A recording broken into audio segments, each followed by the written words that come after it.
நான் யாரையும் நான் இங்க தப்பு சொல்ல முடியாது. ஒரு சைட்ல இருந்து பார்த்தா எல்லாருடைய ஆதங்கம் வந்து அவங்க சைட்ல இருந்து பார்த்தா நியாயமா தான் இருக்கும். இது வந்து தொடர்ந்து வந்து இந்த நம்மளுடைய சினிமா வந்து அந்த நடிகர்களை வைத்தே வந்து பயணிச்சுக்கிட்டு இருக்கிறாங்க. நடிகர்கள் இருந்தாதான் அப்படின்ட்டு இது வந்து ஒரு ஒரு ரொம்ப சிக்கலான ஒரு விஷயமா இருக்கு.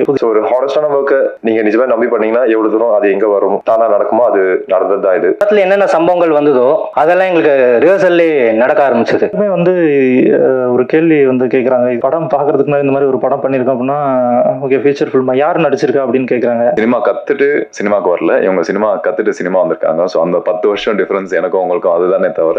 எஸ்வி ரியல் எஸ்டேட் மற்றும் உங்கள் ப்ராப்பர்ட்டிஸ் வழங்கும் சிஎம்டிஏவால் அங்கீகரிக்க பெற்ற அனைத்து வசதிகளுடன் கூடிய வீட்டு மனைகள் ரெடியில் மாதவரம், பொன்னேரி, மீஞ்சூர் பகுதிகளில் உடனே வாங்கிட இன்றே தொடர்பு கொள்வீர். தொடர்பு கொள்ள வேண்டிய தொலைபேசி எண் 9791175755. அனைத்து மனிதர்களுக்கும் மனிதர்கள் படம் குழு சார்பாக நன்றியும் வணக்கத்தையும் தெரிவித்துக் கொள்கிறேன். ஒரு 10 வருட பயணம். இன்னைக்கு தான் என்னோட முதல் மேடை இது. ஒரு 10 வருஷம் கழிச்சு கிடச்சிருக்குது. ஸோ அதுக்கு நண்பரும் இயக்குனருமான ராமேந்திராவுக்கு நன்றி தெரிவிச்சுக்கிறேன். அப்புறம் நன்றி மட்டும்தான் சொல்ல முடியும், ஏன்னா இது என்னோட முதல் படம் இல்லையா. ஸோ பெருசாக இது எனக்கு தேங்க்ஸ் மட்டும் தான் சொல்ல முடியும். ஸோ அதில் முதல் மனிதராக நிறைய மனிதர்கள் இருக்காங்க நன்றி சொல்கிறதுக்கு. ஸோ அதில் முதல் மனிதராக நண்பர் சோமசேகர்னு ஒருத்தர் இருக்கார். ஸோ அவர் மூலமாக தான் இந்த மனிதர்கள் படக்குழுக்குள்ள நான் உள்ளே வந்தது, இத்தனை மனிதர்களையும் சந்தித்தது. ஸோ கூட வேலை செஞ்ச டெக்னீஷியன்ஸ், அப்புறம் நடித்த நடிகர்கள் எல்லாருக்கும் மகிழ்ச்சியும் வாழ்த்துக்களையும் தெரிவித்துக் கொள்கிறேன். நன்றி. மனோ அப்படிங்கிற கேரக்டர் பண்ணியிருக்கேன். ரொம்ப நர்வஸாக இருக்கேன். ஃபர்ஸ்ட் டைம் இந்த மாதிரி ஸ்கூல் காலேஜ் எதுக்கும் நான் அந்த மாதிரி ஸ்டேஜ் ஏறி எதுக்கும் பேசினதில்லை. ஸோ ஏதாவது பேச தெரியாமல் பேசிட்டு நான் மன்னிச்சிருங்க. ஸோ என்னோட ஜேர்னி ரொம்ப ஒரு காலேஜ்லேருந்து ஷார்ட் ஃபிலிம்ஸ், ஃப்ரெண்ட்ஸோட ஷார்ட் ஃபிலிம்ஸ் அந்த மாதிரி நடிக்க ஆரம்பிச்சு சினி இண்டஸ்ட்ரியிலே ஏடிங் ஒரு வேறு டிபார்ட்மெண்ட்லாம் ஒர்க் பண்ணி எங்கள் அப்பா மூலிமா ஒரு ரேண்டமான ஒரு கான்டாக்ட், அவரோட ஸ்கூல் ஃப்ரெண்ட், அங்கேருந்து வந்த ஒரு ஃப்ரெண்ட்ஸ் அஸ்வின் அண்ட் அபிஷேக், அவர் மூலியமாக தான் எனக்கு இங்கே கனெக்ட் ஆச்சு. ராமேந்திரான்னு சொல்லிட்டு ஒரு டைரக்டர் படம் பண்ணுறாரு, நீங்கள் போய் ஆடிஷன் பண்ணுறீங்களா அப்படின்னு. ஸோ ஒரு பீப்புளோட கனெக்ஷன் எங்கேயோ இருந்து ஆரம்பிச்சு எங்கேயோ இருந்து கனெக்ட் பண்ணி யார் மூலியமா எங்கேயோ சான்ஸ் தேடிட்டு இருந்த டைம்ல யார் மூலியமா எங்கேயோ இருந்து கனெக்ட் பண்ணி வந்த இடம் தான் இது. இதுதான் என்னுடைய ஃபர்ஸ்ட் படம் ஃபுல் ஃப்ளெஜ்டா ஒரு லீட் கேரக்டரா நடிக்கிறதுல. ஸோ எனக்கு கொடுத்த ஸ்பேஸ்ல ராம் டைரக்டர் என்னை நம்பி எனக்கு கொடுத்த ஸ்பேஸ்ல நான் என்ன ஒர்க் பண்ண முடியுன்றத எனக்கு நான் ஹானஸ்டா பண்ணியிருக்கேன். ஸோ ஒரு ஹானஸ்டான ஒர்க்கை நீங்க நிஜமா நம்பி பண்ணீங்கன்னா எவ்வளவு தூரம் அது எங்க வரும் தானா நடக்குமோ அது நடந்ததுதான் இது. ஸோ நான் இங்க நின்று பேசுறேன் அப்படின்னா அதுக்கு டைரக்ஷன் அண்ட் ப்ரொடக்ஷன், எங்க ப்ரொடியூசர்ஸ், எங்களோட ஃப்ரெண்ட்ஸ் எல்லாருக்கும் அவங்க தான் காரணம். ஸோ அவங்களுக்கு முதல்ல thank you. And also thanks to my family and friends. So அவங்களால தான் நான் இவ்வளோ நாளாக சஸ்டெயின் பண்ணி சர்வே பண்ணிட்டு இருக்கேன். ஏதாவது பண்ணுவா எப்பயாவது கண்டிப்பாக ஏதாவது ஒன்று வரும் அப்படின்னு. ஸோ அவங்களுக்காக நான் கண்டிப்பாக இது ஒரு நல்ல படம் நான் பண்ணியிருக்கேன் அப்படின்ட்டு நான் தைரியமாக சொல்லலாம். ஸோ நாளைக்கு ரிலீஸ். ஸோ மக்கள் அதை பார்த்துட்டு நாங்கள் எல்லாருமே எப்படி பண்ணியிருக்கோம், இந்த படத்தை நிஜமாவே கொண்டாடுவாங்களா, எல்லாமே அது அவங்க கையில் தான் இருக்குது. ஆல்சோ ப்ரெசன்ட் மீடியா உங்கள் கையிலையும் இருக்குது. உங்கள் எல்லாருக்குமே தேங்க்யூ ஃபார் கமிங். தேங்க்ஸ். வணக்கம், என்னோட பேர் அர்ஜுன் தேவ். எப்போவுமே நாங்கள் யூஸ்வலாக ஆடியோ லான்ச் இல்லை ஏதாவது ஃபங்க்ஷன் வந்தால் அந்த சைட்லேருந்து இந்த பக்கம் பார்த்து இத்தனை வருஷமாக போயிடுச்சு. முதல் தடவை இந்த பக்கத்தில் இருந்து அந்த பக்கம் பார்க்கும்போது வித்தியாசமாக இருக்குது. நான் 2012 நான் சினிமாவுக்கு வரணும்னு நினச்ச போது என் மேலே நம்பிக்கை வச்சு நீ பண்ணு, ஏதாவது உன்னால் பண்ண முடியும்னு எங்கள் அப்பா என்னை நம்பினார். அந்த நம்பிக்கையை வந்து என்னை இன்ன வரைக்கும் இங்கே கொண்டு வந்து என்னை நிறுத்தியிருக்கு. ஸோ என்னை நம்பின எங்கள் அப்பாவுக்கும் என் ஃபேமிலிக்கும் நான் இந்த இடத்துல தேங்க்ஸ் சொல்லணும்னு நான் நினைக்கிறேன். அதுக்கப்புறம் இந்த படத்தில் கோ டைரக்டராக ஒர்க் பண்ண அபிஷேக், அவர் மூலிமா தான் எனக்கு ராமோட கான்டாக்ட் கிடச்சிது.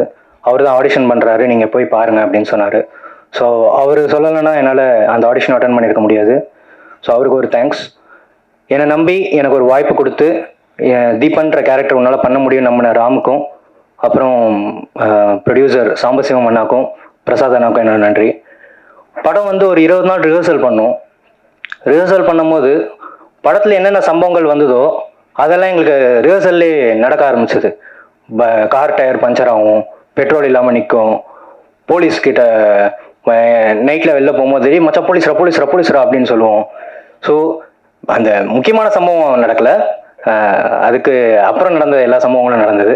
ஸோ இந்த மாதிரி ஒரு 20 நாள் ஒரு ஃபேமிலியாகவே ஒரே வீட்டில் இருந்து நாங்கள் எங்கே படுத்திருக்கோமோ அது பக்கத்தில் தான் ப்ரொடியூசரும் படுத்திருப்பாரு. நாங்கள் எல்லாருமே தரையில் தான் படுப்போம். ஒருத்தரை தாண்டி போகும்போது அது ப்ரொடியூசரா அப்படின்லாம் இருக்காது. ஸோ எந்த ஒரு பார்ஷாலிட்டி இல்லாமல் எங்களை ஒரு ஃபேமிலியாக பார்த்துக்கிட்டதுக்கும்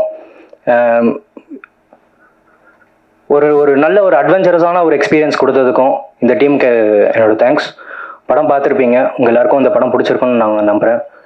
என்னோட பர்சனல் ஒப்பீனியனாக சில படங்கள் படம் பார்த்துட்டு முடிச்சுட்டு வெளில வரும்போது அந்த ஒரு தாக்கத்தை ஏற்படுத்தும். இந்த படம் அந்த மாதிரி ஒரு தாக்கத்தை ஏற்படுத்தும் நான் நம்புகிறேன்.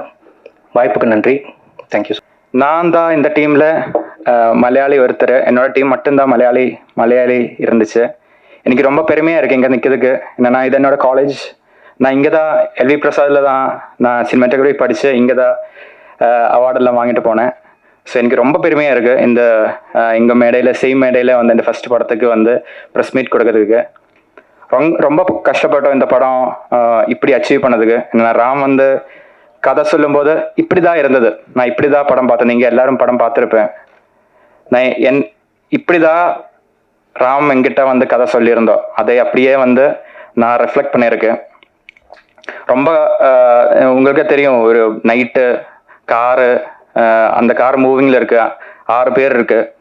ஸோ அதை அச்சீவ் பண்ணதுக்கு அதோட பேக்கில் நிறைய கஷ்டங்கள் இருந்துச்சு. நிறைய எக்ஸ்பெரிமெண்ட்டாக நிறைய பண்ணியிருந்தோம். நீங்கள் பார்த்த நைட்டு பாதியும் அது டே லைட்டில் ஷூட் பண்ணியிருந்தோம், டே 4 நைட் பண்ணியிருந்தோம். ஸோ இதெல்லாம் அச்சீவ் பண்ணதுக்கு நிறைய ரிசர்ச்சுகள் தேவைப்பட்டிருந்தது. அதுக்கெல்லாம் என்ன ஃபஸ்ட்டு ட்ரஸ்ட் பண்ணால் இந்த ப்ரொடக்ஷன் ராம பிரசானா எல்லாருக்கும் என்னென்னா எனக்கு பாடி ஆஃப் ஒர்க் இல்லவே இல்லை. இது என்னோட ஃபஸ்ட்டு படம். ஸோ நம்பினார், எல்லாரும் கூட நின்றார். ஸோ அப்படியே நாங்கள் எல்லாமே சேர்ந்து இதை அச்சீவ் பண்ணி இது வரைக்கும் எடுத்துகிட்டு வந்தோம். ஸோ நீங்கள் எல்லோரும் தான் இது ப்ரமோட் பண்ணி மக்கள்கிட்ட எடுத்துகிட்டு போனோம். Thank you, thanks a lot. துறை நண்பர்கள், ஊடக நண்பர்கள் அனைவருக்கும் வணக்கம். எங்களுடைய குழு மீது மிகுந்த நம்பிக்கை வைத்து எப்போவுமே ஒரு பாசிட்டிவாக எங்களுக்கு நிறைய ஐடியா சொல்லக்கூடிய சிவி குமார் சார், அவருக்கு ரொம்ப நன்றி இங்கே வந்திருக்கிறதுக்கு. அப்புறம் சந்தோஷ் பிரதாப் சார், அவரும் படம் பார்த்துட்டு ரொம்ப ரொம்ப நம்பிக்கையோடு பேசினாங்க. நிறைய சினிமாவில் இருக்கக்கூடிய இயக்குநர்கள் நிறைய பேருக்கு படத்தை பற்றி சொல்கிறாங்க, இந்த மாதிரி ஒரு சின்ன டீம் இருக்குது அப்படின்னு சொல்லி ஒரு பாசிட்டிவாக எல்லாருக்கிட்டையும் எடுத்துகிட்டு போகிறாங்க. அவருக்கு ரொம்ப நன்றி வந்திருக்குது. அப்புறம் எங்களுடைய மற்ற எல்லாமே நாங்கள் எல்லாம் ஒரு குடும்பம் மாதிரி தான். மற்ற எல்லாருக்கும் நன்றி. இந்த படம் பேசுகிறதுக்கு சரி ஏதாவது எழுதலாம், பயிற்சி போய் எடுத்துகிட்டு வரலாம் அப்படின்னு நினச்சேன். ஆனால் அது கூட சுத்தமாக நேரம் இல்லை. எல்லாருமே எல்லா வேலையும் பார்த்து தான் இந்த படத்தை பண்ணோம். ஒரு ப்ரொடியூசர் மாதிரி இல்லாமல் டைரக்டர் அப்படி அந்த மாதிரி இல்லை. எங்களுடைய குழு ஒரு உதவி இயக்குனர்லேருந்து ஒரு ப்ரொடியூசர் வரைக்கும் எல்லாருமே எல்லா வேலைகளையும் பார்த்து ஒரு குடும்பம் மாதிரி ஒரு கூட்டு உழைப்பில் தான் இந்த மனிதர்கள் திரைப்படம் உருவாகியிருக்கு. இதில் சிலருக்கு நான் முதல்ல நன்றி சொல்லிடுறேன். இந்த கதை எப்படி உருவாச்சு அப்படின்றத நான் சொல்லணும். எங்களுக்கு பொதுவாக பெரிய ஆடம்பர படங்கள் பண்ணுறதுல ஆரம்பத்தில் ஒரு ஈர்ப்பு உடன்பாடோ இல்லாமல் இருந்தது எங்களுடைய குழுவுக்கு. நாங்கள் ஓவியக் கல்லூரியில் பெயிண்டிங் முடித்த ஃப்ரெண்ட்ஸ் எல்லாருமே. அப்போ கல்லூரி காலத்துலேருந்து சினிமாவை பற்றின விவாதங்கள், உரையாடல் எல்லாமே எங்களுக்குள்ளே ரொம்ப தீவிரமாக இருந்துகிட்டு இருந்தது. அப்போ இருந்து நம்ம படம் பண்ணணும், அதை பற்றின பேச்சுகள் இருந்துகிட்ருக்கோம். நான் ஒருத்தர் மட்டும் சினிமாவில் சஸ்டைன் ஆகியிருந்தேன். மற்ற எல்லாருமே வேறு வேறு துறைக்கு போனாலுமே இந்த ஒரு 10 வருஷம் கழித்து அவங்க எல்லாரும் இணைந்து தயாரித்து இந்த படம் உருவாகியிருக்கு. இந்த கதை இப்போ நான் என்னுடைய சொந்த ஊர் திண்டுக்கல். இந்த கொரோனா டைமில் ஊரில் கொரோனா டைமில் தான் ஊரை பற்றி புரிஞ்சிக்க முடிஞ்சது என்னால். நான் ஸ்கூல் முடித்தோடனே சென்னைக்கு வந்தாச்சு. அந்த ஊருடைய தன்மையும் அந்த நிலத்துடைய வாசமும் அந்த உயிர்ப்பும் புரிஞ்சுக்கிற அந்த ஒரு நாள் வரும்போது நான் சென்னைக்கு வந்துட்டேன். ரொம்ப வருஷம் ஆயிடுச்சு. அதுக்கப்புறம் வந்து இந்த கொரோனா டைமில் தான் ஒரு வருஷம் வந்து தங்கக்கூடிய ஒரு சூழல் வந்தது. அப்போ தான் அங்கே இருக்கக்கூடிய மனிதர்களும், அங்கே இருக்கக்கூடிய ஸ்லாங்கும், அங்கே இருக்கக்கூடிய லேண்ட்ஸ்கேப்ஸ் எல்லாமே எனக்கு பெரிய ஒரு ஆச்சரியத்தை கொடுத்தது. நம்ம ஏதோ கற்பனையிலேயே வந்து கதைகளை பின்னிக்கிட்டு இருக்கோம், சுற்றி நம்மளை சுற்றி வந்து கவனிக்காமல் இருந்துட்டோமே அப்படின்ற ஒரு விஷயம் வந்து அப்போ தான் அங்கே ரியலைஸ் ஆச்சு. அங்கே சுற்றி இருக்கக்கூடிய நிகழ்வுகள், மனிதர்கள், அவர்களை பார்த்த அந்த அண்டர்ஸ்டாண்டிங்கில் உருவானது தான் இந்த மனிதர்கள் கதை. இந்த கதையை ரெடி பண்ணிட்டு நண்பர்கள்ட்ட சொல்லும்போது எல்லாருக்கும் ரொம்ப ரொம்ப பாசிட்டிவாக இருந்தது. நல்லா பண்ணலாம் அப்படி இப்படின்னு பேசிகிட்டு இருந்தோம். ஆனால் இது எந்த தயாரிப்பாளரும் ஒத்துக்க மாட்டாங்க இந்த கதையை போய் சொன்னால். வாய்ப்பு மிக குறைவு. ஏன்னா நான் எந்த திரைப்படத்துலையும் வந்து உதவியாளராக இருந்ததில்லை, ஷார்ட் ஃபிலிம்ஸ் மூலமாக தான் வந்திருக்கேன். அப்போ நம்மளுடைய ப்ரொஃபைல் வந்து ரொம்ப முக்கியமாக இருக்குது. அது கொஞ்சம் ஒரு தடையாகவும் இருந்தது. அப்போ நம்ம வந்து ஃப்ரெண்ட்ஸ் எல்லாம் சேர்ந்து இண்டிபெண்ட்டாக பண்ணலாம் அப்படின்னு ஒரு சின்ன பேச்சு கிளம்பிட்டு இருந்தது. அப்போ ஒரு உரையாடலில் வந்து நாங்கள் ஒரு 7-8 நண்பர்கள் ஒன்றா உட்காந்து பேசிகிட்டு இருந்தோம். அப்போ வந்து பிரசாத் அண்ணா, ராஜேந்திர பிரசாத், அவர் வந்து ஒரு 10 வருஷத்துக்கு முன்னாடி நான் கல்லூரி காலத்தில் பார்த்தது. அன்னைக்கு வந்து வந்திருந்தார், எதேர்ச்சியாக வந்திருந்தார். அவர் அடையாளம் கூட எனக்கு தெரியல. இப்போ தாடி மீசெல்லாம் வளர்த்து அங்கே பேசிகிட்டு இருக்கும்போது என்ன பண்ணிட்டு இருக்கீங்க என்னும்போது, இந்த மாதிரி வந்து ஒரு இண்டிபெண்ட்டாக ஏதாவது படம் பண்ணலான்ட்டு ஒரு கதை ரெடி பண்ணியிருக்கேன் அப்படின்னாரு. அப்படியா, என்ன எப்படி பண்ணுவீங்க அப்படின்லாம் கேட்டார். சொன்னேன், இந்த மாதிரி ஒரு சின்ன தொகை இருந்ததுன்னா பண்ணிடலாம். அப்படியா அப்படின்னு சொல்லிட்டு உடனே பேக்ல இருந்து ஒரு 1.5 லட்ச ரூபாய் எடுத்து கையில் கொடுத்துட்டு நீங்கள் வேலையை ஆரம்பி அப்படின்னாரு. அது எல்லாருக்கும் வந்து பயங்கர ஒரு அதிர்ச்சி, அப்புறம் நெகிழ்ச்சியாகவும் இருந்தது. நாங்கள் ஃப்ரெண்ட்ஸ்லாம் ஒரு மாதிரி கலக்கமாயிட்டோம். நீ இப்பயே ஆரம்பி, நான் மற்ற அமௌண்ட்லாம் தரேன் அப்படின்ட்டு. அப்போ உடனே பக்கத்தில் இருக்க ஃப்ரெண்ட்ஸ் எல்லாருமே வந்து நான் ஒரு 4 லட்சம் தரேன், 5 லட்சம் தரேன் மச்சி, நானும் ரெடி பண்ணுறேன் அப்படின்னு சொல்லி இது இந்த மாதிரி வந்து உருவாச்சு. இது யாரும் நினச்சி பார்க்க முடியாதது. இது இப்படி நடக்குமா அப்படின்னும் தெரியல. இதை கேள்விப்பட்ட ஃப்ரெண்ட்ஸ் ஆஃப் ஃப்ரெண்ட்ஸ், யூகேல இருக்கக்கூடிய நவீன், இங்கே தரணிதரன், அப்புறம் யுவராஜ், எல்லாருமே வந்து கலந்து ஒவ்வொரு நண்பர்களும் இப்போ எங்களை பற்றின ஒரு நம்பிக்கையோட எங்கெங்கிருந்து வந்து அமௌண்ட்டை கொடுத்தாங்க. இப்போ ரொம்ப நம்ம வற்புறுத்தியோ இல்லை யார்கிட்டையும் வந்து சார் எப்படியாவது பண்ணுங்க அந்த மாதிரி வந்து நம்ம கேட்கவே இல்லை. இது வந்து ஒரு முழுக்க ஒரு நம்பிக்கையின் பேரில் தான் இந்த ஒரு கூட்டணி வந்து உருவாச்சு. அப்படிதான் இந்த படம் வந்து ஸ்டார்ட் ஆச்சு. அதுக்கு ரொம்ப முக்கிய காரணமாக இருந்த பிரசாத் அண்ணாவுக்கு ரொம்ப நன்றி. அதுக்கப்புறம் வந்து தரணிதரன், பரிமளா குலோத்துங்கன், அதுக்கு அடுத்து நண்பன், அப்புறம் யுவராஜ், அவர் வந்து இங்கே வரல, இப்போ இன்னொரு யுவராஜ் வந்திருக்காரு, அந்த நண்பர், இவங்க எல்லாருக்கும் நன்றி. இதை கேள்விப்பட்ட நவீன், அந்த யூகேல இருக்க அந்த ப்ரொடியூசர், அவரும் வர முடியல, அவருக்கும் ரொம்ப நன்றி தெரிவிச்சுக்கிறேன். இந்த ஒரு கூட்டணி உருவானோடனே வந்து ஒரு மிகப்பெரிய ஒரு சப்போர்ட்டாக மேற்கொண்டு வந்த சாம்பசிவம் சார், அவர்கிட்ட போயிட்டு நாங்கள் இந்த மாதிரி ஒரு படம் பண்ண போகிறோம் அப்படின்னு சொல்லிட்டு சொல்லும்போது அவருக்கு கதை ரொம்ப பிடிச்சிருந்தது. அவர் வந்து சரி, இந்த குழு வந்து ஒரு நம்பிக்கையோடு இருக்குது, ஒரு புது முயற்சியை பண்ணுறாங்க அப்படின்னு சொல்லி அவரும் இந்த குழுக்குள்ள மிக முக்கியமான ஒரு ஆளாக வந்து இந்த படத்துடைய வடிவம் வந்து இன்னும் கொஞ்சம் பெருசாச்சு. அவருக்கு ரொம்ப நன்றி. அதே மாதிரி இதில் வந்து இன்னும் கொஞ்சம் ஒரு சிலர் வந்து ப்ரொடியூஸ் பண்ணியிருக்க என்னுடைய நண்பர்களுடைய பேரை மட்டும் நான் சொல்லிக்கிறேன். சுந்தரமூர்த்தி அண்ணா, அதுக்கப்புறம் கஸ்தூரி பாண்டுரங்கன் என்னோட தங்கச்சி, அப்புறம் கார்த்திகா மங்களேஸ்வரன், பிரியதர்ஷினி, அதுக்கப்புறம் ராமச்சந்திரன், அஜித்குமார், இவங்க எல்லாருமே வந்து இதில் வந்து ஒன் ஆஃப் த இன்வெஸ்டர்ஸாக வந்திருக்காங்க. அவங்க எல்லாருக்கும் நன்றி. அதுக்கப்புறம் முக்கியமாக வந்து இந்த படத்தை ஆரம்பிக்கும் போது ஒரு சினிமாட்டோகிராஃபர் அஜய் ஆப்ரஹாம் ஜார்ஜ், இந்த கதை வந்து சொன்ன நாள்ல இருந்தே வந்து இதுக்கான வேலைகளை வந்து நாங்கள் ஆரம்பிச்சிட்டோம். இந்த மாதிரியான ஒரு செட்டப் அப்படின்னு சொல்லும்போது இரவில் வந்து நிறைய படங்கள் இருக்குது, ஆனால் இதில் நம்ம என்ன வந்து தனிச்சு பெருசாக பண்ண போகிறோம் அப்படிங்கும்போது ஒரு பெரிய ஒரு டிஸ்கஷன்ஸ் எங்களுக்குள்ளே வந்துச்சு.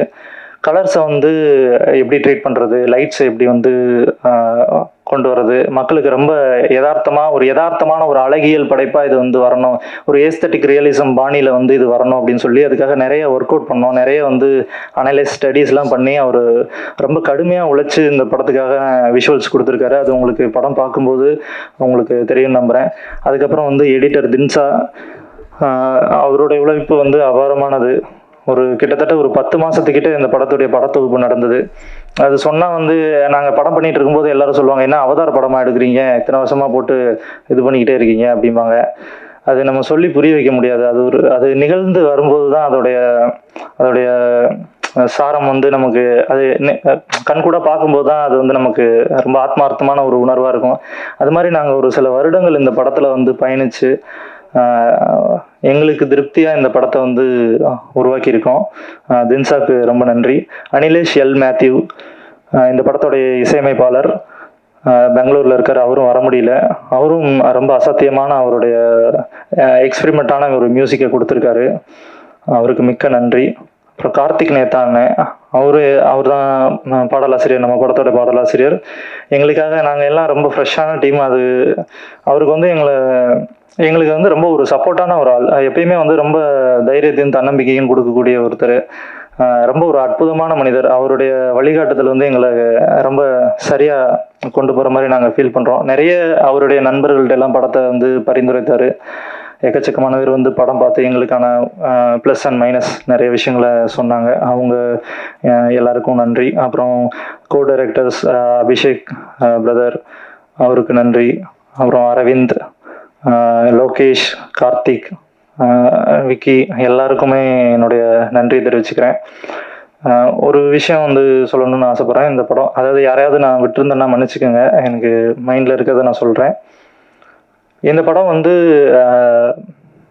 பண்ணி முடிச்சுட்டு நம்ம வந்து எல்லாருக்குமே வந்து ஒரு கேள்வி வந்து கேட்குறாங்க.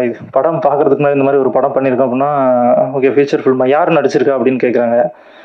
இந்த மாதிரி சொன்னால் இது யாருமே தெரில, எல்லாருமே நியூ ஃபேஸ் அப்படிங்கும்போது, என்னப்பா ஒரு ஆக்டர் இருந்தால் நல்லா இருக்குமே, ஒரு பிக் பாஸ் முகமாவது இருந்திருந்தா எப்படியாவது கொண்டு போய் சேர்த்துடலாமே, எல்லாருக்கிட்டையும் அந்த ஒரு கேள்வி வந்துடுது.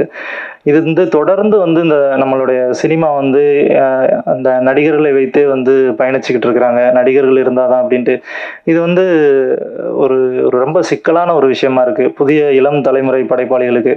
இந்த ஜென்ரேஷனில் தான் எங்கள் கைக்கு வந்து கேமரா வந்திருக்கு. கேமராவை எடுத்துகிட்டு இறங்கலாண்டா அப்படின்னு சொல்லிட்டு ஒரு 4 பேர் சேர்ந்தா படம் பண்ணிடலாம் அப்படின்ற ஒரு சாதகமான சூழல் வந்து இந்த ஜென்ரேஷனுக்கு வந்திருக்கு. இந்த நேரத்தில் நாங்கள் எங்கே போய் நடிகர்களை பிடிக்கிறது? எல்லாருமே நியூ ஃபேஸு. எங்களுக்கு யார் ஒத்துழைப்பு கொடுப்பா? நாங்கள் ஒருத்தரை நம்பணும், அவங்களும் எங்களை நம்பணும். இந்த மாதிரியான ஒரு சூழலில் தான் இந்த சின்ன சின்ன படங்கள் வந்து உருவாகும். அப்போ எல்லாரும் இந்த ஒரு கேள்வியை கேட்டுக்கிட்டே இருக்காங்க. எங்களுக்கு என்னென்னா, பார்த்து பழக்கப்பட்ட முகங்களை எத்தனை தடவை நீங்கள் பார்த்துட்டே இருப்பீங்க? பார்த்த முகங்களோட பார்க்காத முகங்களில் தானே சுவாரஸ்யம் அதிகமாக இருக்குது. அப்படிதான் நான் இந்த படத்தை வந்து நாங்கள் நம்பினோம். எப்பயுமே பார்த்து இவங்க முகம் இவங்க எது சொன்னாலுமே ஒரு 4-5 நடிகர்களை வச்சு நம்ம வந்து அந்த கதையை கேட்கும்போது அந்த கதை வடிவம் முடிஞ்சு வரும்போதே ஒரு சலிப்பு தட்ட ஆரம்பிச்சிருது. இப்போ இந்த படம் வந்து என்னை பொறுத்த வரைக்கும் ரொம்ப அபாரமாக இருக்காததெல்லாம் கிடையாது. ஒரு புதிய அனுபவத்தை உங்களுக்கு கொடுக்கும். அந்த புதிய அனுபவம் எப்படி வருதுன்னா, இந்த புதிய முகங்களை பார்க்கும்போது தான் அது வருதா நான் நம்புகிறேன். முன்னாடி கொஞ்சம் நம்ம சினிமாவில் கொஞ்ச நாளுக்கு முன்னாடி கூட ஒரு 30 வயசுலேருந்து 40 வயசு அந்த யங் ஜென்ரேஷனாக பார்த்தா ஒரு ஆக்டர்ஸ் வந்து ஒரு 20-25 பேர் இருப்பாங்க ஒரு 15 வருடங்களுக்கு முன்னாடி. இன்னைக்கு அந்த நடிகர்களோட எண்ணிக்கை வந்து ரொம்ப குறைஞ்சிருச்சு, ரொம்ப சொற்பமாக இருக்குது. எந்த தயாரிப்பாளர்கிட்ட போனாலுமே வந்து ஒரு 4-5 நடிகர்களை வச்சு அந்த கதை பண்ணக்கூடிய ஒரு சூழல் வந்து இருக்குது. அது வந்து கதைக்கு ரொம்ப பெரிய சாபக்கேடுன்னு நான் நினைக்கிறேன். அந்த கதை வந்து உருவாகி அடுத்த கட்டத்துக்கு போகும்போதே அது நீர்த்து போக ஆரம்பிச்சிருது. ஒரு 18 வயது இளைஞனுக்கு ஒரு கதை பண்ண முடியல, 60 வயது ஆட்களுக்கும் ஒரு கதை பண்ண முடியல. எல்லா கதைகளும் இந்த மாதிரியான ஒரு குறிப்பிட்ட வயது நபர்களுக்காக சுருக்கப்படுது. அதோடைய தன்மையை வந்து இழக்குது. அது வந்து ரொம்ப சிக்கலானது. நம்ம எல்லாரும் சேர்ந்து புதிய முகங்களை வந்து ஏற்றுக்கொள்ள வந்து பழகணும். அதை கொஞ்சம் நான் எல்லாருக்கிட்டையுமே அது வந்து குறிப்பிட்டு சொல்ல முடியாது. தயாரிப்பாளரோ வந்து இல்லை மக்களோ யாரையுமே நம்ம வந்து குறிப்பிட்டு சொல்ல முடியாது. இது எல்லாரும் சேர்ந்து உருவாக்கக்கூடிய ஒரு விஷயம். இது மாதிரி தான் நடிகர்கள் மாதிரி எல்லாரையுமே, இயக்குனர்கள் எல்லாரையுமே நான் சொல்கிறேன். அது வந்து ஒரு ஹெல்த்தியான ஒரு விஷயமா இருக்கும் நினைக்கிறேன் திரைப்படத்துறைக்கு. இந்த படம் வந்து பார்த்த இயக்குனர்கள், ஒளிப்பதிவாளர்கள், நிறைய டெக்னீஷியன்ஸ் பார்த்தாங்க. ரொம்ப பாசிட்டிவான ஃபீட்பேக்ஸ் வந்துச்சு. இது வந்து மக்கள்கிட்ட கொண்டு போய் சேர்க்கறதுக்கு ஒரு மிகப்பெரிய சிரமமாக இருக்குது. எப்பயுமே ஒரு படத்தை வந்து யாராவது ஒரு பெரிய ஆள் சொன்னாதான் வந்து அது நல்லா இருக்கு அப்படின்னு எல்லாரும் நம்பக்கூடிய ஒரு விஷயம் வருது. யாராவது சொல்லணும் அப்படின்னு எதிர்பார்க்குறாங்க. அது சொல்லி முடிக்கிறதுக்குள்ள அந்த படம் எங்கேயோ போயிடுது, காணாமல் போயிடுது. அந்த மாதிரி வந்து நம்மளுடைய படம் எடுக்கக்கூடாதுன்னு நினைக்கிறேன். நாங்கள் வந்து எப்பயுமே ஒரு ஓவியக் கல்லூரின்றனால இந்த திரைப்படம் வந்து ஒரு கேன்வாஸில் எப்படி நாங்கள் பெயிண்டிங் பண்ணுவோமோ அது மாதிரி எங்களுடைய எண்ணத்தை வந்து ஒரு திரைப்படமாக வடிக்கணும் அப்படின்னு சொல்லி உருவாக்குனது தான் இந்த மனிதர்கள் திரைப்படம். இதில் வந்து எந்த ஒரு சமரசமோ தலையீடுகளோ வந்து பெருசாக இல்லை. எல்லாருமே நண்பர்களாக இருந்தனால அந்த ஒரு விஷயம் அமைஞ்சது எங்களுக்கு. அது ரொம்ப முக்கியமான விஷயம். எப்போ அதாவது ஓவியத்துறையிலேருந்து வந்தனால நான் சொல்கிறேன், என்னுடைய பாயிண்ட் ஆஃப் வியூ என்னன்னா, ஒரு ஓவியம்னா அதை நாங்கள் மாஸ்டர்ஸை வந்து ஃபாலோ பண்ணுவோம். மாஸ்டர்ஸை வந்து அந்த படைப்பை காட்டணும் அப்படின்ற மாதிரி நினைப்போம். அது மாதிரி தான் நாங்கள் வந்து இந்த திரைப்படத்தையும் வந்து ஒரு மாஸ்டர்ஸ் பார்த்தா நல்லாயிருக்கும். ஏன்னா எங்களுக்கு சினிமா பின்புலம் எதுவுமே கிடையாது, யாருக்கும் யாரையும் தெரியாது. எப்பயுமே வந்து ரொம்ப சிரமப்பட்டு தான் முயற்சி பண்ணுறோம். எங்களுடைய ஒரு வேண்டுகோள் என்னன்னா, திரைத்துறையில் இருக்கக்கூடிய மாஸ்டர்ஸ் அவங்க வந்து எங்களுடைய படத்தை பார்க்கணும் அப்படின்னு நான் விரும்புகிறேன். அதை உங்கள் வழியாக வந்து சொன்னால் வந்து அவங்களுக்கு போய் சேரும் அப்படின்னு நினைக்கிறேன். ஏன்னா யாரையும் ஈஸியாக என்னால் தொடர்பு கொள்ள முடியாது, அது தவறு கிடையாது. அப்போ இந்த மாதிரியான ஒரு பெரிய இயக்குனர்களோ பெரிய நடிகர்களோ திரைத்துறையில் முக்கியமாக இருக்கக்கூடிய கலைஞர்கள் வந்து மனிதர்கள் திரைப்படத்தை பார்த்து அதை பற்றின கருத்துக்களை பகிர்ந்தால் அது இன்னும் கொஞ்சம் மக்களுக்கு கொண்டு போய் சேர்க்க முடியும், நிறைய மக்களுக்கு. அதை உங்களோட வாயிலாக நான் கேட்டுக்கிறேன். ஒரு 2 மினிட்ஸ் மட்டும் கொஞ்சம் பொறுமையாக இருங்க. ஏன்னா நடிகர்களை பற்றி நான் குறிப்பிட்டு பேசாமல் விட்டுட்டேன். ஏன்னா ரொம்ப அபாரமான பயங்கர கடுமையான உழைப்பு வந்து கொடுத்துருக்காங்க.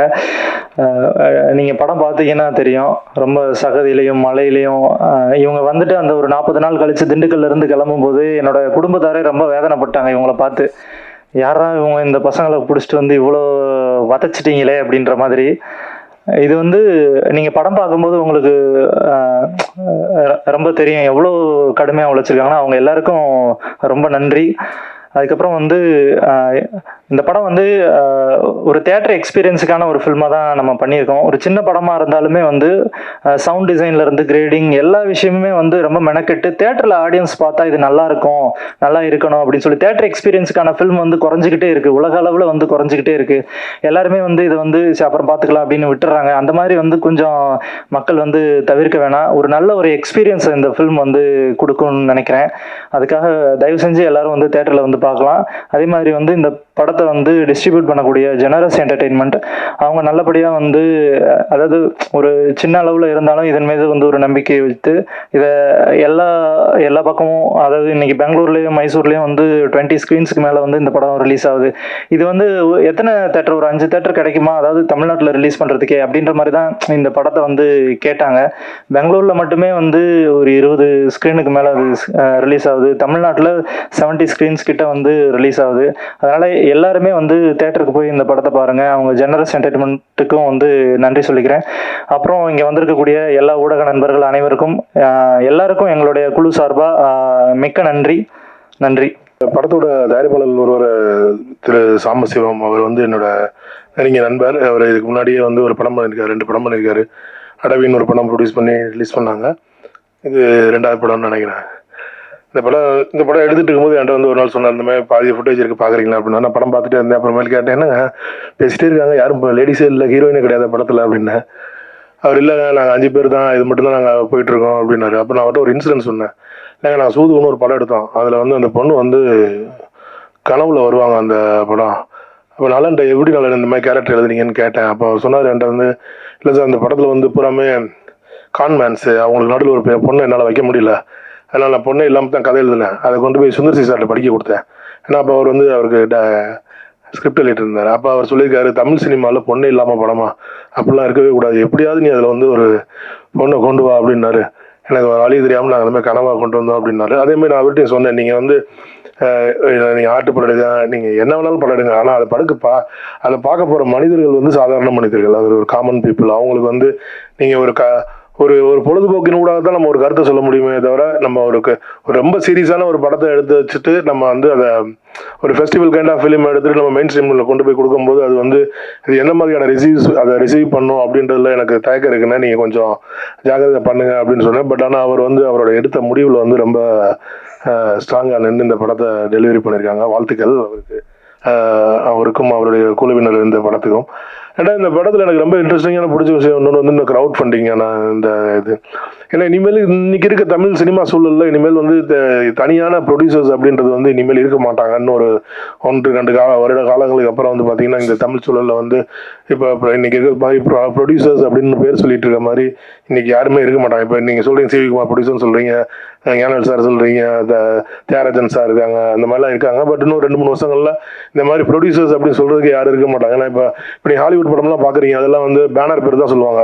வார்னர் பிரதர்ஸ், டிஸ்னி எடுக்கிறாங்க, மார்வல் எடுக்கிறாங்க அப்படின்னு. ஏன்னா தமிழ் சினிமா சூழலும் அந்த மாதிரியான ஒரு சூழலை நோக்கி தான் போயிட்டு இருக்கு. ஏன்னா இன்னைக்கு வந்து ஒரு சாதாரண அன்னைக்கு நானும் ரஞ்சித்துன்னு பேசிட்டு இருந்தோம்.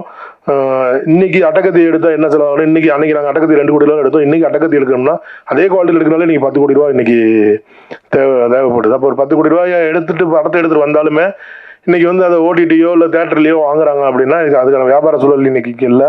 அப்போ 10 கோடி ரூபாயுமே ரிஸ்க் எடுக்கிற அளவுக்கு ஒரு ப்ரொடியூசரால் முடியுமா, தனியான ஒரு ப்ரொடியூசராக முடியுமானா இனிமேல் அதுக்கான சாத்தியக்கூறுகள் ரொம்ப ரொம்ப கம்மி. பட் ஏன்னா இந்த டீம் வந்து ரொம்ப பிரில்லியண்டாக ஒரு விஷயம் பண்ணியிருக்காங்க. அதை க்ரௌட் ஃபண்டிங்கில் பண்ணியிருக்காங்க. ஒரு 10-15 பேர் சேர்ந்து அதை பண்ணியிருக்காங்க. தமிழ் இன்னைக்கு இனிமேல் வரப்போகிற தமிழ் இளம் படைப்பாளிகள் வந்து இந்த படத்தை ஒரு மாடலாக எடுத்துக்கோங்க. ஏன்னா இனிமேல் வந்து உங்களோட படைப்புகள் வந்து நீங்கள் நினைக்கிற மாதிரியான கதைகளை வந்து இண்டிபெண்டாக நீங்கள் சொல்ல விரும்புனீங்கன்னா இனிமேல் க்ரௌட் ஃபண்டிங் மட்டும் தான் தமிழ் சினிமா சூழலில் ஒரே வழி. ஏன்னா நீங்கள் ப்ரொடியூசரை தேடிட்டு இருந்தீங்கன்னா உங்களுக்கு கிடைக்க மாட்டாங்க, அதுக்கான வாய்ப்புகளும் இல்லை. அதே மாதிரி எனக்கு ஒரு ரொம்ப நாளாக ஒரு கொஸ்டின் நான் வந்து இருந்துச்சு. நான் இன்னைக்கு இவங்க வந்து இந்த மாதிரி ப்ரெஸ் மீட் வரப்போகுதுன்னு சொல்லும்போது நான் வந்து அவங்ககிட்டயும் அதை நான் சொன்னேன். இந்த மாதிரி எல்லாத்தையும் உங்கள் மூலமாக தான் கொண்டு போய் சேர்க்குறேன்னு அவங்ககிட்ட சொல்லாதீங்க. ஏன்னா 365 நாள் டெய்லி 4 தடவை அதே அவங்க கேட்டுக்கிட்டே இருப்பாங்க, ஏதாவது புதுசாக பேசுங்கன்னு. பட் ஆனால் அதே தான் அவங்களும் பேசினாங்க. ஸோ இந்த படம் எனக்கு தெரிஞ்சு ஒரு நல்ல கலைப்படைப்பாக வந்திருக்கு. இந்த படத்தை இறைவர நடுவில் இந்த படத்துக்கு ஓடிடியில் நல்ல ஒரு வரவேற்பு பெறும்னு நான் நம்புகிறேன். இந்த படக்குழுவினருக்கும் அனைவருக்கும் என்னுடைய வாழ்த்துக்கள். நன்றி. மனிதர்கள் படம் வந்து நான் பார்த்தேன். ஸோ பிரசாத் எனக்கு சீனியர் ஊரில், அது மூலியமாக தான் வந்து எனக்கு ஏற்கனவே கதை சொன்னார். பட் அந்த படம் இல்லை, இது வேற கதை. இது படம் பார்த்தேன், ரொம்ப ஆச்சரியப்பட்டேன். ஆக்சுவலாக எப்படி முதல் படம் சொல்கிறாங்க, எந்த விதத்துலையும் அது முதல் படமாக எனக்கு தெரியவே இல்லை. டைரக்ஷனாக இருக்கட்டும், இல்லைனா வந்து டெக்னிக்கல் சைடாக இருக்கட்டும், இல்லை ஆர்டிஸ்டாக இருக்கட்டும், அதில் சின்ன சின்ன கேரக்டர்ஸ் இங்கே நிறைய பேர் மற்ற ஆர்டிஸ்ட் வரலன்னு நினைக்கிறேன். ஒரு சின்ன சம்பளம் இருக்கும், அந்த வண்டியில் போயிட்டு இருக்கும்போது வழிப்பறி பண்ணுறதுக்கு ஒரு 4 பேர் வருவாங்க. அந்த கேரக்டர்ஸ் கூட வந்து ரொம்ப இம்ப்ரெஸ் பண்ணியிருந்தாங்க. ஸோ அந்த மாதிரி ஒரு எக்ஸ்பீரியன்ஸ்டு ஆர்டிஸ்ட் தான். நான் சினிமா கற்றுட்டு சினிமாவுக்கு வரல, இவங்க சினிமா கற்றுட்டு சினிமா வந்திருக்காங்க. ஸோ அந்த 10 வருஷம் டிஃப்ரென்ஸ் எனக்கும் அவங்களுக்கும் அதுதானே தவிர வேற எக்ஸ்பீரியன்ஸ் படி பார்த்தா I think we're all same. I guess like நான் 10 வருஷமா இண்டஸ்ட்ரியில் இருக்கீங்க இல்லையா எல்லாருமே. ஸோ எனக்கும் அதே வயசு தான் சினிமாவில், நானும் அதே இடத்துல தான் நிற்கிறேன்னு நினைக்கிறேன். என்ன ஒரு விஷயம்னா, இப்போ வியாபாரம்னு வரும்போது அவங்க கேட்குற கேள்வி கரெக்டான விஷயம் தான். என்னன்னா தெரிஞ்ச ஆர்டிஸ்ட் வேணும் அப்படின்னு நினைக்கிறதோ, இல்லை தெரிஞ்ச டெக்னீஷியன்ஸ் இருக்கணும்னு நினைக்கிறதோ, அது அவங்க சைடில் இருக்கிற நியாயம். ஸோ எங்கள் சைட்லேருந்து பார்த்தீங்கன்னா, நான் இப்போ நிறைய படங்களுக்கு வந்து புதுமுக இயக்குனருக்கு வந்து வாய்ப்பு தந்திருக்கேன். ஆனால் சில நேரத்தில் நம்ம படம் ஆரம்பிக்கும் போதே நம்மளுக்கு தெரிஞ்சிடும் அந்த படம் எப்படி வரப்போகுது அப்படின்னு. இருந்தாலும் வந்து முழு நம்பிக்கையை போட்டு பண்ணும்போது சில நேரத்தில் அந்த படம் வந்து ரெக்கக்னைஸ் ஆக மாட்டேங்குது. ஸோ அந்த விதத்தில் இந்த சைடும் ஒரு ட்ராபேக் இருக்கு. ஸோ அதனால நான் யாரையும் இங்கே தப்பு சொல்ல முடியாது. ஒரு சைட்லேருந்து பார்த்தா எல்லாருடைய ஆதங்கம் வந்து அவங்க சைட்லேருந்து பார்த்தா நியாயமாக தான் இருக்கும். ஸோ டெஃபினெட்லி இது நல்ல படைப்பு தான். ஸோ கண்டிப்பாக இது நல்லபடியாக பேசப்படும். இது சினிமாவா தியேட்டரா எப்படி பிஸ்னஸ் ஆகுதுன்னு எனக்கு தெரியாது. அண்ட் கண்டிப்பாக ஓடிடியில் வந்தால் எப்படியும் ஸ்லோ பிக்கப் ஆனாலுமே வந்து கண்டிப்பாக அந்த படம் பேசப்படும்னு எனக்கு தெரியும். ஏன்னா நம்ம ஒரு 10 வருஷம் 15 வருஷமா வந்து சினிமா பார்த்துட்டு இருக்கோம், சினிமா சின்ன வயசுலேருந்தே பார்த்துட்டு இருக்கோம், இண்டஸ்ட்ரியில இருக்கோம். ஸோ இதில் கற்றுக்கிட்ட விஷயம் என்னன்னா, எது நல்ல படம் இல்லைன்னு நம்மளுக்கு அட்லீஸ்ட் பர்சனலாக தெரியும். நான் நடித்த படங்களாக இருந்தாலுமே நான் வந்து நல்ல கிரிட்டிக்காக தான் பார்ப்பேன். என்னோட படம்ன்றதால நான் பெருசாலாம் வந்து மார்க்கெட் பண்ண நான் ஆசைப்பட மாட்டேன். ஸோ நல்ல படம் பண்ணியிருக்கீங்க. பிரேக் கிடைக்கிறதுக்கு கண்டிப்பாக டைம் எடுக்கும், இல்லைனா இந்த படமே பெரிய வெற்றியாக கூட அமையும். அது நம்ம கையில் இல்லை. ஏன்னா இன்னைக்கு நிறைய படங்கள், எனக்கு கிட்டத்தட்ட ஒரு 6-7 படங்கள், ஒரு 2 வெப் சீரிஸ், இது எல்லாமே இன்னும் பெண்டிங்கில் இருக்குது. பெரிய பெரிய ப்ரொடியூசர்ஸ் தான், பெரிய பெரிய டைரக்டர்ஸ் தான். இருந்தாலும் அவங்களே வந்து சினிமா வந்து இன்னைக்கு என்னன்னு தெரியாமல் புரியாமல் இருக்காங்க. ஏன்னா இங்கே ஓடிடி பிளாட்ஃபார்மாக இருக்கட்டும், இல்லைனா மற்ற பிளாட்ஃபார்ம் தான் இருக்கட்டும், எல்லாருமே வந்து ஒரு இனிஷியலாக வந்து சினிமா தான் இருக்குது. ஆனால் சினிமா வந்து பயங்கரமாக சப்ரஸ் பண்ணி வச்சுருக்காங்க. ஸோ சொன்ன மாதிரி சிவி சார் சொன்ன மாதிரி ப்ரொடியூசர்ஸ் எல்லாமே வந்து ரொம்ப கஷ்டப்பட்டு இருக்காங்க, லாபம் பண்ணுறதுக்கோ இல்லை பிஸ்னஸ் பண்ணுறதுக்கோ. ஏன்னா எல்லா சைடு எங்கே போனாலுமே வந்து லாக் பண்ணி வச்சுருக்காங்க. ஏன்னா இவங்க ஃபஸ்ட்டு ஒரு கிங் மேக்கராக இருந்தாங்க, இன்னைக்கு இவங்கள வந்து ஒரு டெசிஷனுக்கு தள்ளப்பட வேண்டிய ஒரு சுச்சுவேஷனாக இருக்குது. ஏன்னா ஓடிடியில் வந்து ஒன்று ப்ராஃபிட் ஷேரிங் இல்லைனா வந்து ஃப்ரீயாக கொடுக்க சொல்கிறான்னு சொல்லி ரீசெண்டாக தனஞ்சயன் சார் கூட புலம்பிட்டு இருந்தார். So it's kind of hard situation, ஒரு டிரான்சிஷன் நடந்துட்டு இருக்கு. கண்டிப்பாக இது எல்லாமே மாறும்னு நினைக்கிறேன். எங்கேயாவது நம்ம எல்லாருமே ஒரு டேர்முக்கு வந்து இது சினிமா ஹெல்த்தியாக இருக்கணும், மற்றவங்களை என்டர்டெயின் பண்ணணும், சினிமா வாழணும் அப்படின்றதுக்காக எல்லாம் சேர்ந்து உழைக்கணும்னு நான் நினைக்கிறேன். And all the best to the whole team and thanks for having me here. இந்த படத்துக்கு உண்டான சப்போர்ட் நான் என்ன பண்ண முடியும்னு எனக்கு தெரியல, but I been trying my best. அவங்களுக்கு பிஆர்லேருந்து மார்க்கெட்டிங்லேருந்து டிஸ்ட்ரிபியூஷன்லேருந்து எல்லாமே நான் ட்ரை பண்ணிட்டு இருந்தேன். நிறைய ஆர்டிஸ்ட் கேட்டாங்க கெஸ்ட்டாக வர முடியுமா அப்படின்னு. அந்த ஆப்ளிகேஷன் கொண்டு போய் என்னால் வைக்க முடியல, but definitely I try to push even more. கண்டிப்பாக நான் ட்ரை பண்ணுறேன். அண்ட் இது நல்ல படம். இந்த இன்டர்வியூ இல்லை இந்த வீடியோ, இந்த நான் பேசுகிற விஷயங்கள் எவ்வளோ பேர் பார்ப்பீங்கன்னு தெரியல. பார்த்தீங்கன்னா கண்டிப்பாக அந்த படம் பாருங்கள். நான் சும்மா ஒரு இந்த படம் ப்ரொமோஷனுக்காக வந்து ஏதோ பேசணுன்றதுக்காக பேசல. உண்மையாகவே இந்த படம் பார்த்துட்டு நல்லா இருக்கு, அந்த நல்லா இருக்குன்ற ஒரு விஷயத்தை உங்களுக்கு கொண்டு வந்து சேர்க்கணும் அப்படின்றதுக்காக இங்கே லைவாக நான் பேசிட்டு இருக்கேன். தயவு செஞ்சு பாருங்க, இந்த மாதிரி நல்ல படங்களுக்கு சப்போர்ட் பண்ணுங்க. Thank you so much. தந்தைக்கும் தாய் தமிழுக்கும் முதல் வணக்கம். மனிதர்கள் இந்த திரைப்பட பத்திரிகையாளர் சந்திப்பிற்கு வருகை புரிந்திருக்கும் அன்பு சகோதரர் திரு சிவி குமார் அவர்களே, சகோதரர் திரு சந்தோஷ் பிரதாப் மற்றும் என்னோட இணைந்து இதை தயாரித்திருக்கும் சகோதரர் பிரசாத், தர்ணிதரன் மற்றும் என்னுடன் இணைந்து இந்த படத்தில் நடித்திருக்கும் தம்பி கபில் வளவன், தம்பி குணவந்தன், தம்பி அர்ஜுன் தேவ், ஒளிப்பதிவாளர் அஜய் அபிரகாம், படத்தொகுப்பாளர் திரு தம்பி தின்சா மற்றும் இந்த சிறப்பான நிகழ்வுக்கு வருகை புரிந்திருக்கும் அன்பு ஊடக பத்திரிகை நண்பர்கள் அனைவரையும் இந்த நிகழ்வுக்கு வருகிறேன் வரவேற்கின்றோம். முதலாவதாக இந்த திரைப்படம் ராம் என்ற புதிய ஒரு அறிமுக இயக்குனர், ஓவியக் கல்லூரியில் பயின்றவர். அவர் வந்து அந்த கதையை எங்களுக்கு சொல்லும்போது அவர் சொன்ன விதமே ரொம்ப பிடிச்சிருந்து. இன்னைக்கு இது மாதிரியான ஒரு தரமான கலைப்படைப்புகளை வெளிக்கொண்டு வருவது ரொம்ப சங்கடமாக இருக்கு. படம் எல்லாரும் பார்த்துருப்பீங்க. ஒரு சில திரைப்படங்கள் எல்லாருக்கும் பிடிச்சிருக்கலாம், ஒரு சிலருக்கு பிடிக்காம இருக்கலாம். அந்த விதத்தில் இந்த திரைப்படம் நாங்கள் பார்த்த வரைக்கும் மற்ற இளைய இயக்குனர்கள் ஒரு பிரிவு ஷோ போட்டு வந்தோம். அவங்க எல்லாரும் பார்த்த வரைக்கும் சிறப்பான ஒரு வரவேற்பை பெற்றிருக்கு. ஆக்சுவலி அந்த இரவை வந்துட்டு அவ்வளோ அழகாக வந்துட்டு அதில் காட்சிப்படுத்தியிருக்காங்க ஒளிப்பதிவாளர் அஜய் அபிரகாம் அவர்கள், மியூசிக் டைரக்டர் அனிலேஷ், அது பேக்ரவுண்ட் ஸ்கோரு. என்னோட இணைந்து நடித்த 4 பேரும், இதில் தம்பி சதீஷ், தக்ஷா அவர்கள் மட்டும் கொஞ்சம் வெளியில் இருக்கணும், வர முடியாத ஒரு சுச்சுவேஷனில் இருக்காரு. 5 பேருமே எங்களால் முடிந்த, எங்களால் என்ன செய்ய முடியுமோ அதை நாங்கள் கொடுத்துருக்கோம். எங்ககிட்ட அந்த ஒரு வேலையை வந்துட்டு இயக்குனர் ராம் அவர்கள் வாங்கியிருக்கார். நாங்கள் இந்த படைப்பை வந்து எங்களால் முடிஞ்ச வரைக்கும் சரி பண்ணி கொடுத்துட்டோம். இது மேற்கொண்டு இந்த படைப்புகளை வெளியே கொண்டு போயிட்டு சேர்க்க வேண்டிய பொறுப்பு உங்களோட தான் இருக்குது. பொதுவாக எங்களுக்கு ஒரு சின்ன வயசு குழந்தை ஒரு தேவை இருக்குன்னா அவங்களுடைய அம்மா பாட்டு தான் கேட்பாங்க. அதே அந்த குழந்தை வெளியே வளர்ந்து வரும்போது அவங்களுக்கான ஒரு தேவை இருக்கும்போது அவங்களோட கஷ்ட நஷ்டங்களை சொல்கிறதுக்கு நண்பர்கள் இருப்பாங்க. எங்களை போன்ற புதிய ஒரு வரவுகள் எங்களுடைய கஷ்ட நஷ்டங்களையும் எங்களுடைய தேவைகளையும் சொன்னால் கேட்கறதுக்கு நீங்கள் மட்டும்தான் இருக்கீங்க. ஸோ உங்களால் மட்டும்தான் எங்களை மாதிரியான ஆட்களை வந்து வெளியே கொண்டு போக முடியும். இன்னைக்கு இருக்கிற காலகட்டங்களில் ஒரு படம் பண்ணி அதை வெளியே கொண்டு வரது எவ்வளோ சிரமன்றது உங்களுக்கு எல்லாருக்குமே தெரியும். நம்ம பண்ணுற எல்லா திரைப்படைப்புகளும் வந்து சூப்பர் ஹிட்டாகவும் ஆகுறதில்ல, பார்க்குற எல்லாருக்கும் பிடிக்கிறதாவும் நம்ம சொல்லிக்கிறதுக்கு இல்லை. ஸோ அந்த வகையில் இன்னைக்கு பார்த்தீங்கன்னா ஒரு பெரிய நட்சத்திரங்களுக்கான ஊடக வெளிச்சன்றது இன்னைக்கு ரொம்ப அவசியமற்ற ஒன்று. ஏன்னா அவங்க ஏற்கனவே வெளியே வந்துட்டாங்க. இது போன்ற இளையவர்கள் வெளியே வரணும்னா அது உங்களோட சப்போர்ட் தான் எங்களுக்கு வேணும். இந்த படம் பார்த்தீங்கன்னா திண்டுக்கல்ல ஷூட் பண்ணோம். ஒரு நைட்டில் நடக்கிற அந்த கதை கிட்டத்தட்ட 25 நாள் அங்கே ஷூட் பண்ணி 20 நாள் ஷூட் பண்ணோம். ஆனால் அதுக்கு 20 நாள் அங்கே ரிஹர்சல் பண்ணோம். எங்களுக்கு யாருமே தெரியாது, எங்களுக்கு யாருமே அறிமுகம் கிடையாது. ஒரு 20 நாள் தனியாக ரிஹர்சல் பண்ணதுனால தான் ரிஹர்சல் பார்த்தீங்கன்னா ஒரு இடத்துல மட்டும் இல்லை. அது இந்த ரிஹர்சல் வந்து எங்கெங்கே லொக்கேஷனில் இங்கே ஃபிக்ஸ் பண்ணியிருந்தாங்களோ அந்த லொக்கேஷனில் அந்த நேரத்தில் போயிட்டு இது பண்ணோம். ஸோ அதனால தான் நாங்கள் அடுத்தடுத்து எங்களை வந்து ஷூட் பண்ணும்போது ப்ராப்பராக பண்ண முடிஞ்சது. ப்ராப்பராக பண்ணியிருக்கோம்னு நம்புகிறோம். மேலும் இன்னைக்கு பெரிய பட்ஜெட் படங்களுக்கு இருக்கக்கூடிய அந்த ஒரு வரவேற்பு இந்த எங்களை மாதிரியான சின்ன பட்ஜெட் படங்களுக்கு வரவேற்பு ரொம்ப கம்மியாக இருக்குது. மக்கள்கிட்ட கொண்டு போய் சேர்த்துட்டாலுமே அவங்க திருப்பி கொடுத்துருவாங்க, சரியா இருக்கா சரியா இல்லையான்னு சொல்லிட்டு. இப்போ சமீபத்தில் பார்த்தீங்கன்னா ஒரு சின்ன ஒரு ஆதங்கம், நான் யாரும் தவறாக எடுத்துக்க வேண்டாம். ஒரு சமீபத்தில் பார்த்தீங்கன்னா ஒரு பெரிய படம், ஸோ பாகுபலின்னு வச்சுக்கோங்களேன், ஒரு பெரிய படம்.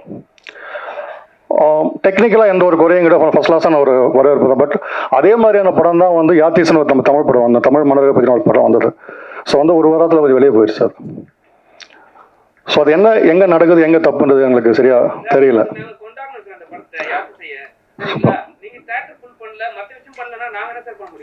இல்லை நான் உங்களுக்கு குறை சொல்ல. இப்போ வந்து என்னன்னா ஒரு குழந்தையோ ஒரு ஒரு விதங்களோ எங்களுடைய குறைகளையும் விஷயங்களையும் உங்கள்ட்ட பகிர்ந்துக்க தான் முடியும் முடியும். நான் உங்களுக்கு குறை சொல்றதுக்காக சொல்ல.